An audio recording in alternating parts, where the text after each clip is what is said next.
midterm elections, 53.4%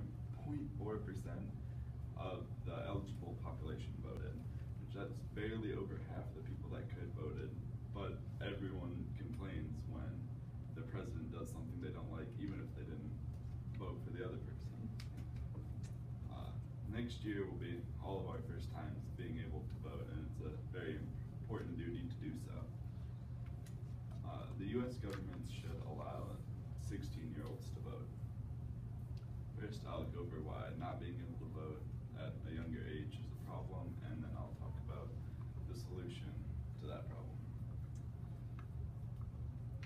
In 1972, 51% 18 to 24-year-olds voted, but Joshua A. Douglas, a professor at the University of Kentucky Law, reported, and the University of Pennsylvania Law report, that in 2012, 38% of people 18 to 24 years old voted. That's almost 2/3 of our younger voices that weren't heard and that didn't vote. And some of those are probably more important because those the younger people will be around longer and be able to see the effects of those votes. And if they changed it so that just a couple years younger, so at 16 you could vote, we'd still be living with our parents and they'd be able to show us where and how to vote, and it could establish lifelong good voting habits, and can do that every year. And changing the law to 16 has worked in other places.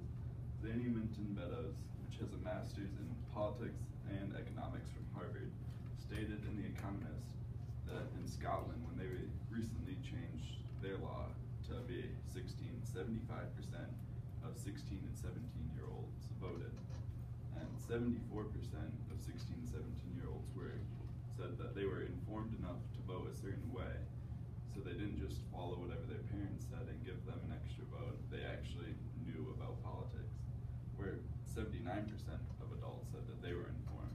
And some of the kids probably are better informed than their parents because we have different classes like politics and global issues that teach us what's happening in the world and what we probably need in a president. And another issue is taxation without representation. Greg Fraser, a professor of history and political studies at the Master's College, in the book, The American Revolution is Not Just a War, goes over this a little bit.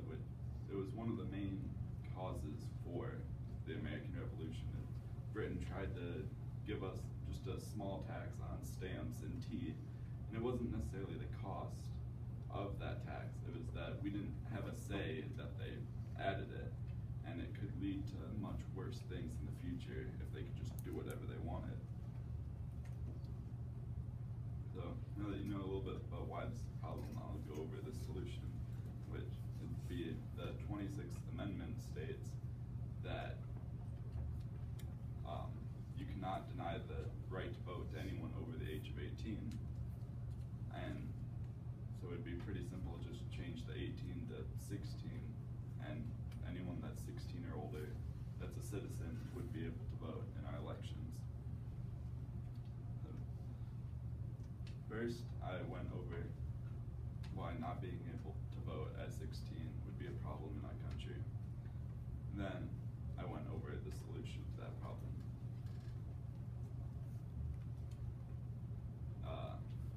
16, the U.S. government should allow 16-year-olds to vote.